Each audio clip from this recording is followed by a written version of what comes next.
Sir बहुत बहुत स्वागत है आपका पूर्वांचल टीवी पे। धन्यवाद। सर, आपको क्या लग रहा है कि चीजें महंगी हुई, महंगाई है कि नहीं है? क्योंकि महंगाई जिस तरीके से चरम सीमा पे है, बेरोजगारी जिस तरीके से है, युवा परेशान है, तो इन सब चीजों का ये बताइए आप कि क्या लग रहा है कि चुनाव पे असर पड़ेगा, प्रभावित करेगी ये सब नहीं, चीजें? जो विकास किया है, इस विकास के मुद्दे पर ही जो है वह भारतीय जनता पार्टी पुनः बहुत अच्छे मतों से जीतेगी। अगर सपा सरकार आती है तो फ्री में बिजली देने का काम, कांग्रेस के आते हैं तो किसानों का कर्जा माफ कर दिया जाएगा, महिलाओं को 40% सीट देने की बात हो रही है। तो इस तरीके से सब अपने अपने लेवल पे तैयारियां कर रहे हैं, तो क्या लगता है उनकी ये तैयारी आने वाले चुनाव में असर डालेगी? क्या किस तरीके? सभी जगह वो विकास कर रहे हैं, ऐसा नहीं है कि खाली एक मंदिर को ही बनवा रहे हैं। रोजगारी जो है देखिए कुछ न कुछ तो रहेगी। नमस्कार, मैं इंद्रजीत सिंह, आप देख रहे हैं पूर्वांचल टीवी। चुनावी दौर है, हर जगह चुनाव की ही चर्चा चल रही है, तो ऐसे में चुनाव से ही रिलेटेड कुछ बातचीत करने के लिए हम इस वक्त आए हैं व्यापारी कल्याण बोर्ड के उपाध्यक्ष और दर्जा प्राप्त राज्य मंत्री पुष्पदंत जैन जी के पास। सर बहुत बहुत स्वागत है आपका पूर्वांचल टीवी पे। धन्यवाद सबसे आपको। पहले हम जानना चाहेंगे कि प्रदेश में किसकी सरकार बननी चाहिए, किसकी सरकार बन रही है? देखिए, भारतीय जनता पार्टी की जो सरकार है वह 2017 से योगी जी मुख्यमंत्री के रूप में कार्य कर रहे हैं और भारतीय जनता पार्टी की जो सरकार जब से बनी है, प्रदेश के अंदर हर तरह से जनता को लाभ मिल रहा है। चाहे वह सुरक्षा को लेकर के देखिए, व्यापारियों में कितनी सुरक्षा उनको प्रदान हुई है, कितना अपने को सेफ महसूस कर रहे हैं व्यापारी। जो पहले गुंडा राज था, उस गुंडा राज से उनको बहुत राहत मिली है। आज व्यापारी खुल करके अपना व्यापार कर रहा है। बहुत से बाहर से जो तमाम बड़े बड़े इंडस्ट्री वगैरह वो उत्तर प्रदेश में लगाना नहीं चाहते थे, वह आज उत्तर प्रदेश में पूरी अपनी यूनिट डाल करके यहाँ बड़ा बड़ा ट्रेड सेंटर खोल रहे हैं, व्यापार कर रहे हैं।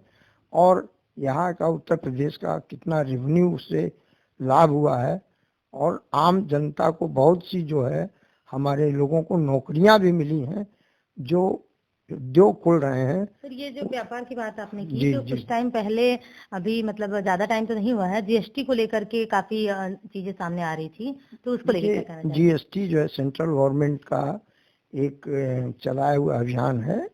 उसमें उत्तर प्रदेश क्या पूरे हिंदुस्तान के अलग अलग जो प्रोविंस हैं उनका उसमें शेयर होता है और जीएसटी विभाग जो है वो मेन गवर्न करती है सेंट्रल गवर्नमेंट से।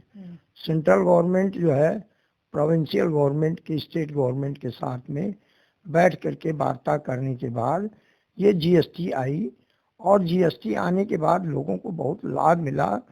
पहले तमाम जो है ई वे बिल वगैरह इससे आसानी से मिल जाता है। लोग बाहर से सामान अपना ले आते हैं, एक ही कागज पर स्लैब बना हुआ है केंद्र सरकार से, उस स्लैब के अंतर्गत केंद्र सरकार इसको तय करती है और पूरे भारतवर्ष में वह जो है लागू होता है।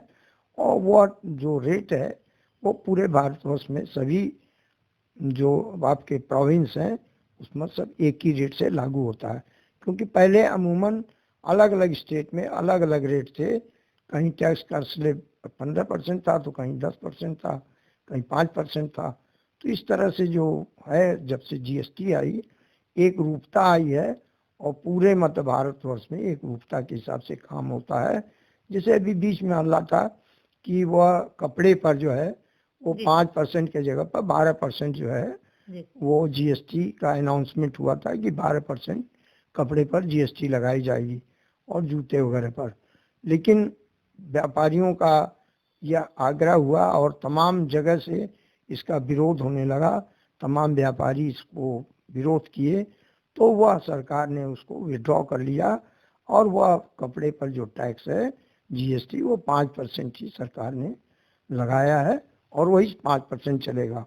तो स्लैब तो अलग अलग रेट है, तो ऐसा कुछ नहीं है। स्लैब तो रेट जो सेंट्रल गवर्नमेंट तय करती है उसी से सरकार चलती है और टैक्स के बदौलत ही सरकार चल रही है। तो व्यापारी टैक्स देने से कभी नहीं घबराता है, वह सिर्फ ये चाहता है कि हमको हर तरह से सहूलियत दिया जाए और जो ऑफिसेज वगैरह का चक्कर मारना हो वो हमको न चक्कर मारना पड़े। तो व्यापारियों को भी घर बैठे ही फॉर्म भर करके और अपने लैपटॉप से जो है भेज दे रहे हैं रिटर्न। लिख के दिया था कि मैं ये कार्य करूंगा। सभी कार्यों को मतलब 90% कार्यों को योगी जी ने जो है अपने टाइम में 5 वर्ष में वो पूरा किया। बड़ी बड़ी देखिए सड़कें 4 लेन की 6 लेन की सड़कें बनाए, तमाम एयरपोर्ट बनाया नया इन्होंने, तमाम यूनिवर्सिटी कुछ खुले नए नए, इंजीनियरिंग कॉलेज खुले, तमाम मेडिकल कॉलेज खुले। तो और भी मतलब विकास के कार्य जो है लोगों को जनता को बहुत मुहैया कराया है। तमाम गैस कनेक्शन जो है दिया। तो आज जो गैस है तो दे दिया है सर, लेकिन अभी जब जैसे मैंने पहले भी कहा कि रोजगार की कमी है, इनकम की कमी है। जब पैसे हम कमाएंगे नहीं, या फिर कोई भी जनता जिसको भी सिलेंडर फ्री में मिल गया ठीक है, लेकिन जब हमारे पास पैसे नहीं होंगे तो सिलेंडर भरवाएंगे कैसे? तो पैसा क्यों नहीं है? पैसा तो सभी के पास है। ऐसा कौन कह रहा है कि पैसा नहीं है? लोग कहते तो हैं, देखिए गांव की बात ये है कि पहले हम लकड़ी पे खाना बना लेते थे, चलो लकड़ी में कोई पैसे नहीं लग रहे थे, जैसे भी, हाँ ठीक है धुआं से बचाया गया, अब सब सही है, लेकिन सिलेंडर दे देने से क्या मतलब आपको नहीं लग रहा सिलेंडर का जो कीमत है उसको कम करना चाहिए? ऐसा नहीं है। जो पहले पैसा आदमी कमाता था, आज वो पैसा उसी स्लैब में सबकी इनकम बढ़ी है। ये नहीं कि मैंने आज मान ली हमारे घर में 500 रुपया आमदनी होती थी, आज वह आमदनी 500 से बढ़ करके वो 1000-2000 हो गई है।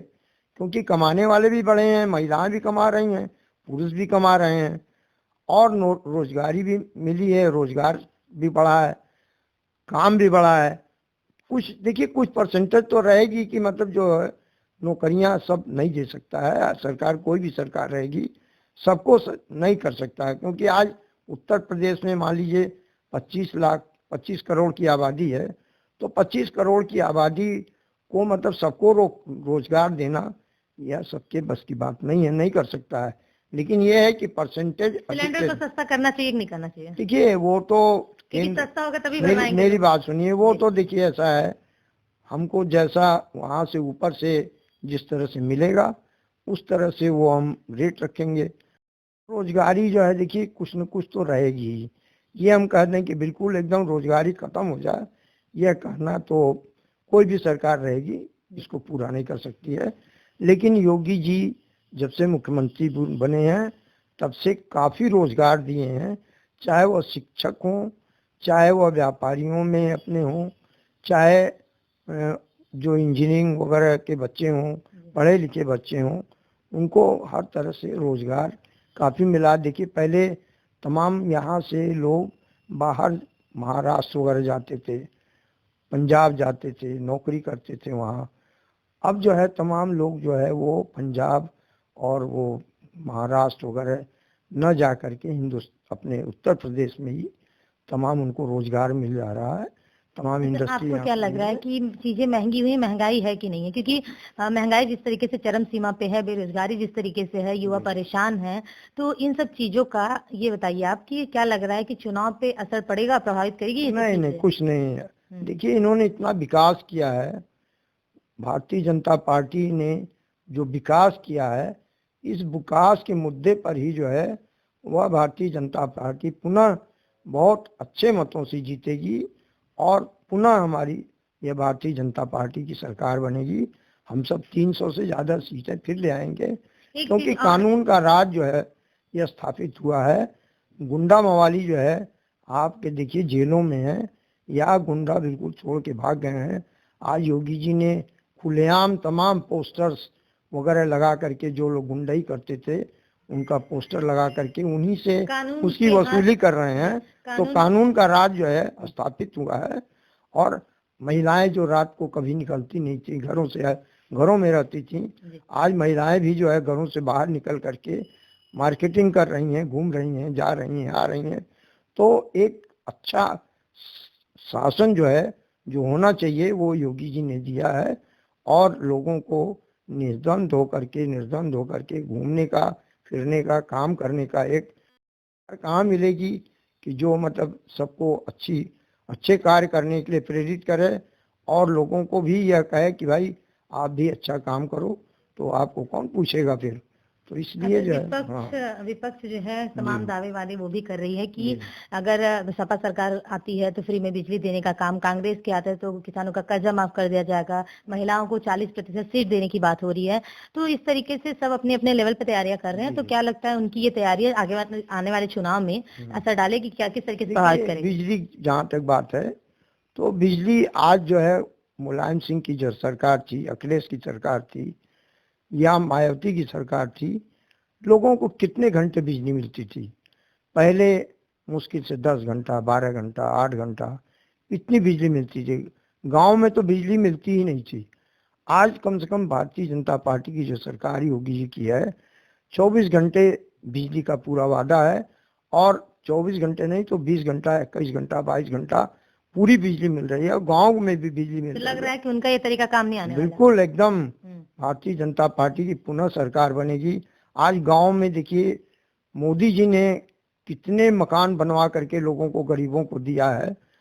अपने प्रधानमंत्री योजना के अंतर्गत फ्री मकान दिया है, किसी को 2.5 लाख रुपए लेकर के मकान दिया है। तो लाखों लाखों लोगों को जो है मकान दिए गए हैं।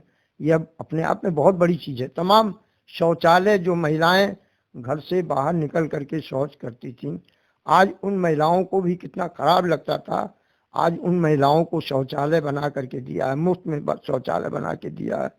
यह गांव की आज महिलाएं अपने को कितना सेफ महसूस कर रही हैं और इस सरकार की तारीफ कर रही हैं मोदी जी की कि आज महिलाएं जो है कम से कम घरों में सेफ हैं। तमाम महिलाएं जो शादी करके आती थी, ऐसी बातें सुनने को आती थी कि वो विवाह का रिश्ता तोड़ करके चली गई। तो ये सब बातें आज जो है नहीं देखने को मिल रही हैं। तो एक बात ये भी है, लोगों से निकल कर आ रही हैं कि चुनाव के समय सभी पार्टियां आती हैं, चाहे जिसकी सरकार हो वो भी, और जो आना चाहती हैं सरकार में सत्ता पाना चाहते हैं तो जनता को लुभाने के लिए तमाम तरीके के चुनावी जुमले करती है, ठीक है। और सरकार आते ही लोग भूल जाते हैं जनता को, अपने लोगों का विकास करते हैं। क्या ऐसा है कि चुनाव बिल्कुल एकदम सच है। आज देखिए भारतीय जनता पार्टी की जो सरकार है, तो ऐसा नहीं कि भारतीय जनता पार्टी की जो कार्यकर्ता हैं, ऐसा नहीं कि अगर कोई कार्यकर्ता उदंड है तो उनकी बातों को योगी जी बिल्कुल नहीं सुनते हैं और उसको एकदम इग्नोर करते हैं। हर तरह से उनको समझाया जाता, बुझाया जाता है और कभी कोई उदंडता की बात कभी किसी कार्यकर्ता से सुनने को भी आज तक नहीं आया। नहीं, हम ये कह रहे हैं कि लेकिन आप ये देखो ना, दूसरी सरकार जो थी उसमें उनके जो कार्यकर्ता थे, वो कार्यकर्ता मतलब जिसे एक दूसरे को टूट पड़े और अधिकारियों के ऊपर टूट पड़े और जबरदस्ती उनसे कार्य करवावे, ये सब बातें जो है विपक्ष वाले जो सरकारें थी उन लोगों के कार्यकर्ताओं के अंदर ये सब भावना थी। लेकिन भारतीय जनता पार्टी के आज कार्यकर्ता जो है इस तरह की भावना नहीं करते हैं, डिसिप्लिन के अंदर रहते हैं, अनुशासन पालन करते हैं। चुनाव से पहले ये कर दूंगा, वो कर दूंगा, तमाम वादे होते हैं, हर बार होते हैं, हर चुनाव में होते हैं कि मैं आऊंगा, मैं आऊंगी। जिसकी भी सरकार है, जो भी आना चाहता है वो कहता है कि मैं करूंगा। तो लोगों का कहना ये है कि चुनाव से पहले तो हर कोई आता है, चुनाव से पहले हर कोई आएगा, तमाम चीजें कहता है करेंगे, लेकिन सत्ता पाने के बाद जब उनके हाथ में वो सरकार आती है तो वो अपने लोगों का पहले विकास करते, पहले उनका भला करते, हमको भूल जाते, हमें दरकिनार कर देते हैं। तो क्या ऐसा आपको लग रहा है कि सरकार बनने के बाद सरकार जनता को ही भूल जाती है, जो उनको चुनकर लाते हैं उन्हें भूल जाती है? आप देखिए ना, भारतीय जनता पार्टी की विकास का मुद्दा है। सरकार हमारी जो है भारतीय जनता पार्टी की सरकार लोगों के बीच अपना विकास जो उन्होंने किया है, जो काम किया है, वो मुद्दा लेकर के जा रही है जनता के बीच। ये नहीं कि राम मंदिर का खाली इशू लेकर के जा रही है।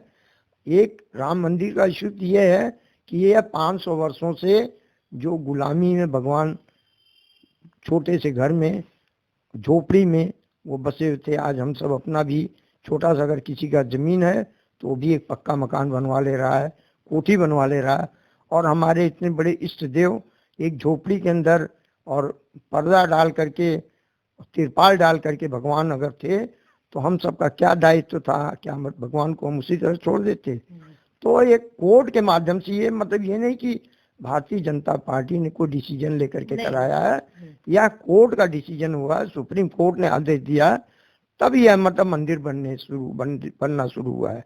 ऐसा नहीं है कि मोदी जी ने कोई अलग से कानून बना करके वो मंदिर बनवाना शुरू किया, ऐसा नहीं है।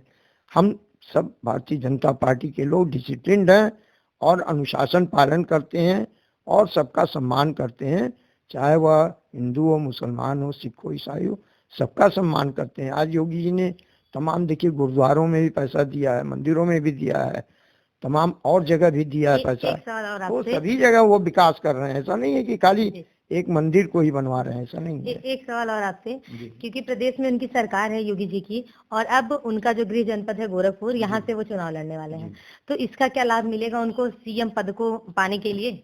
देखिए, सीएम तो 5 साल चुनाव लड़के नहीं जीते थे। 2017 में योगी जी को ऊपर से नेतृत्व ने उनको बुला करके, वो तो दिल्ली से गोरखपुर आए और उनको फोन आया कि आप तुरंत जो है आप चले जाओ, और वह कपड़ा भी नहीं बदले थे और उनको वापस जाना पड़ा।